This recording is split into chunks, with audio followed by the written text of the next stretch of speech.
Hello, everyone. It's Valerie Hale with At Our Age Podcast and Wealthy Yoga Wine. We're double dipping today because I am talking to Sheree White, who I believe is someone who does good, which is the focus of both of my podcasts. But At Our Age specifically talks about people of a certain age in our 60s and going beyond into our 80s and 90s who are still kicking butt.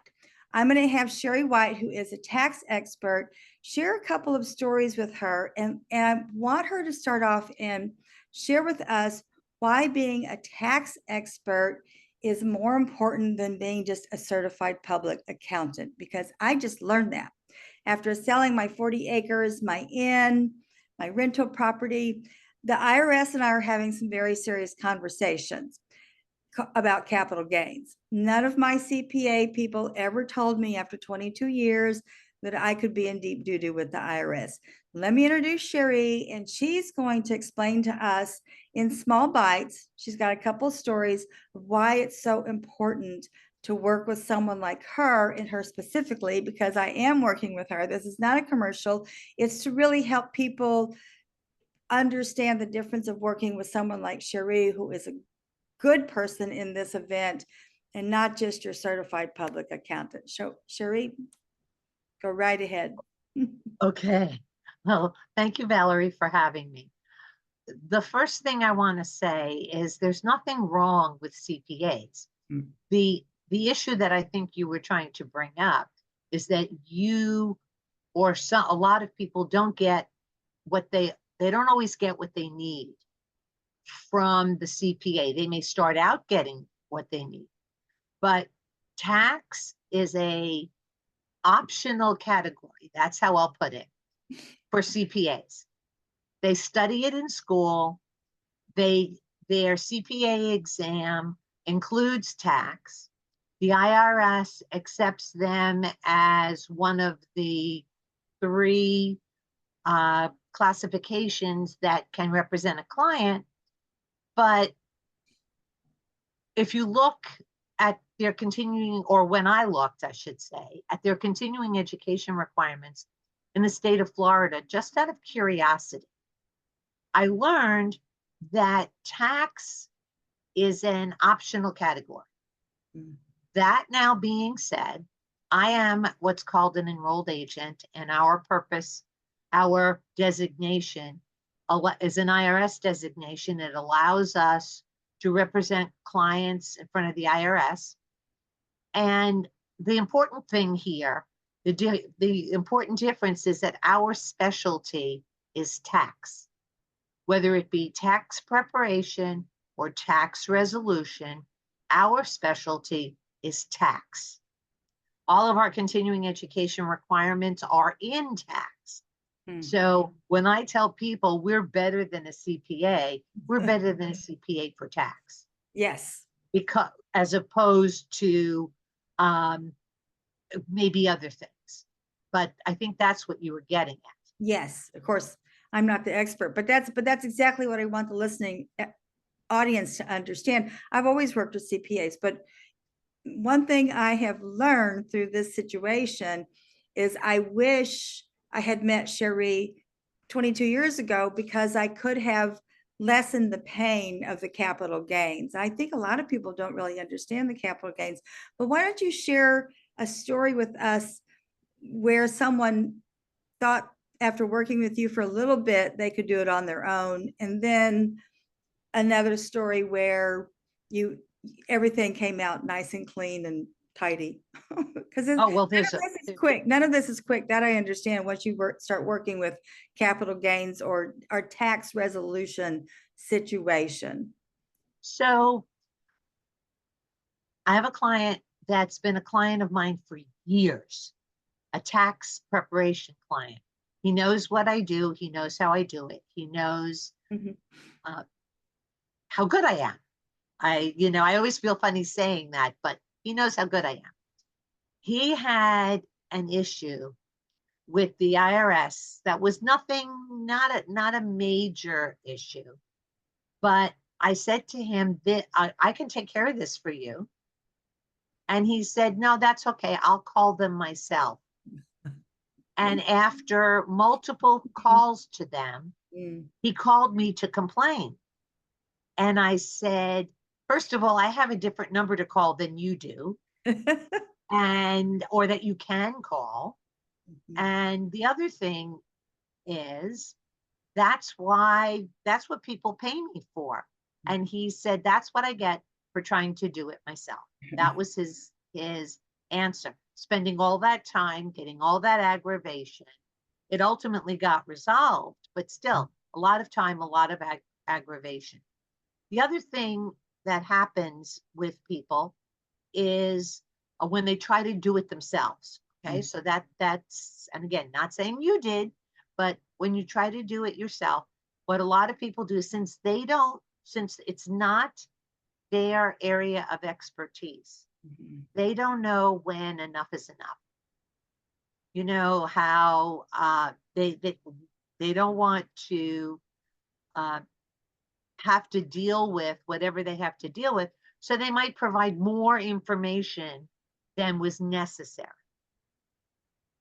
And of course, the IRS will never tell you, I don't need that information. You can stop talking, because they never know when you're going to say something that's going to lead them down a different path.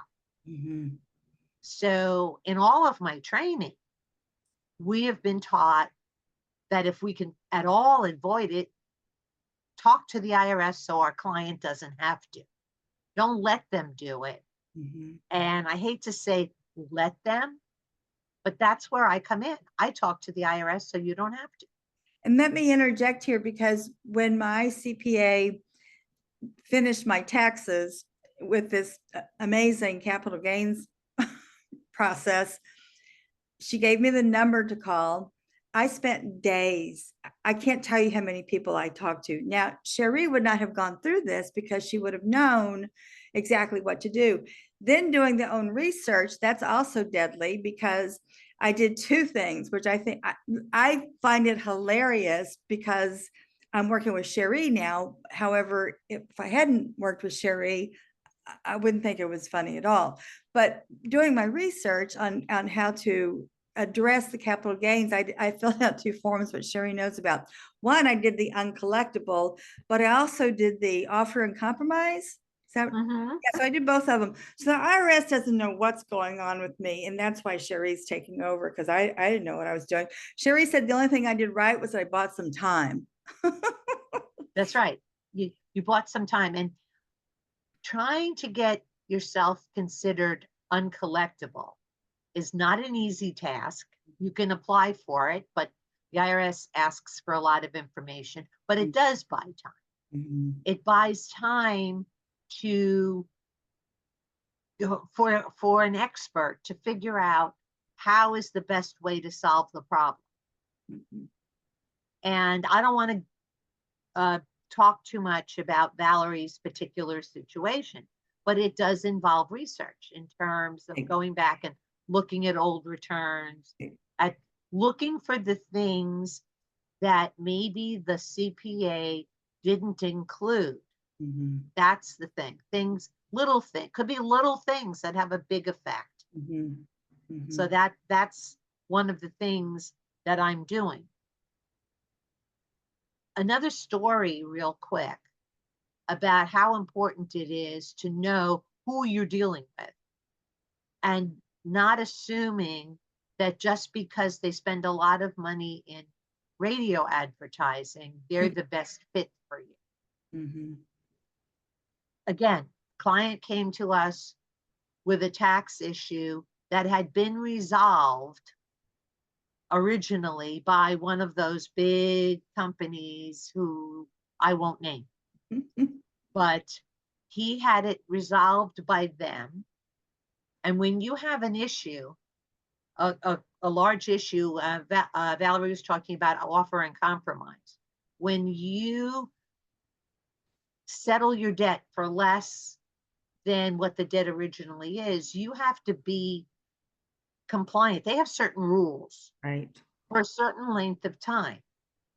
And if you're not, they will add back all of the money that they resolved away, or that they Right. settled away. Okay. So yes, Yeah, right, all the money they forgave. Thank you. right, right. So in this case, this particular client came in and said, this is what happened to him. That in his last year of compliance, he had a small tax debt that he couldn't pay.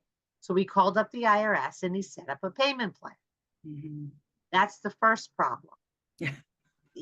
According to the IRS, when you do this offer and compromise for the certain number of years, you can't have a payment plan. You have to pay your taxes when they're due. Mm.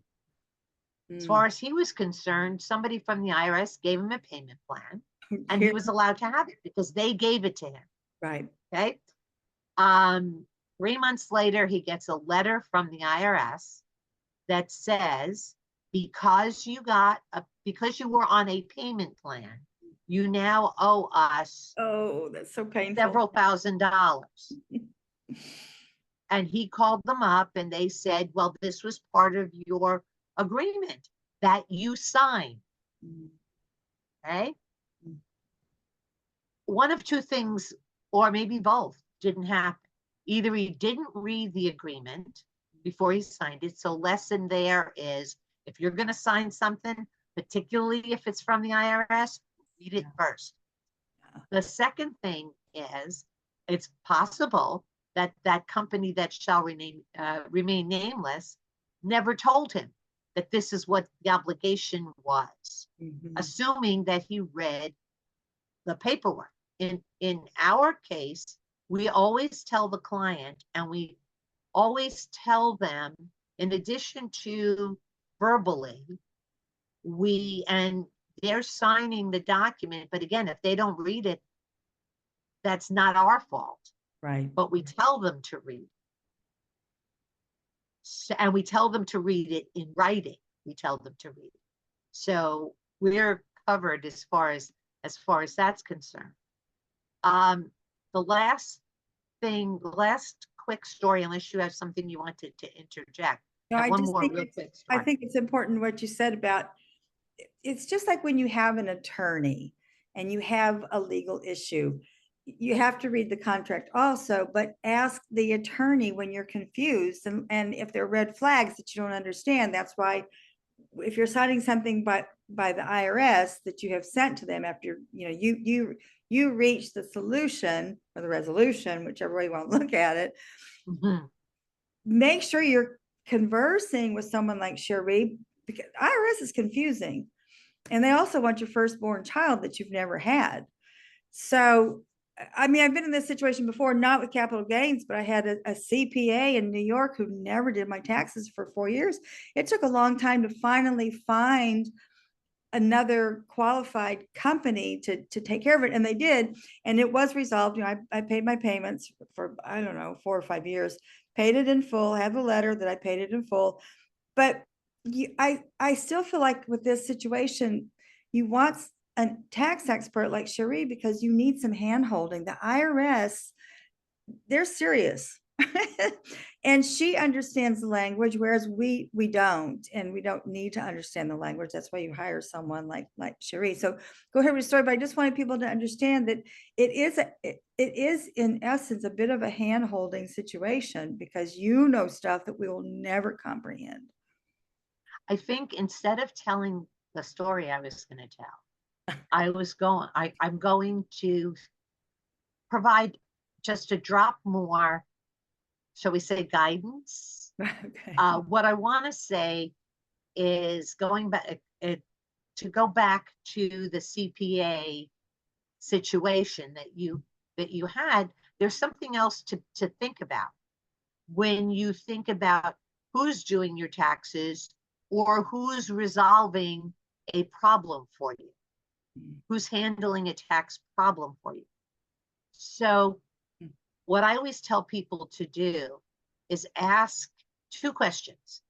What makes you qualified to do whatever it is I'm having you do, whether it be prepare my taxes or resolve my tax problem? What makes you qualified? And when was the last time you took continuing education in taxation?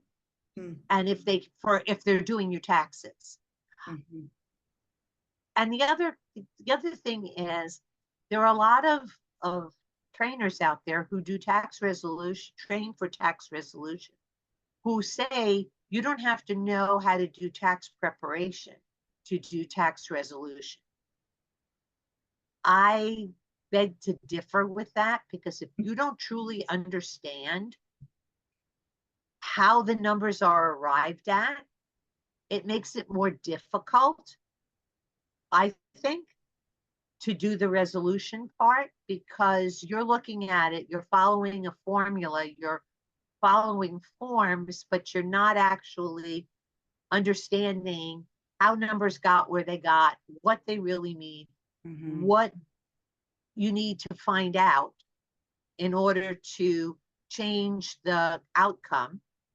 And yes, it does depend upon what kind of resolution you're doing. But that's why the question of what makes you qualify Mhm. and when you took continuing education in tax is important. And if this is for a Law tax, changes.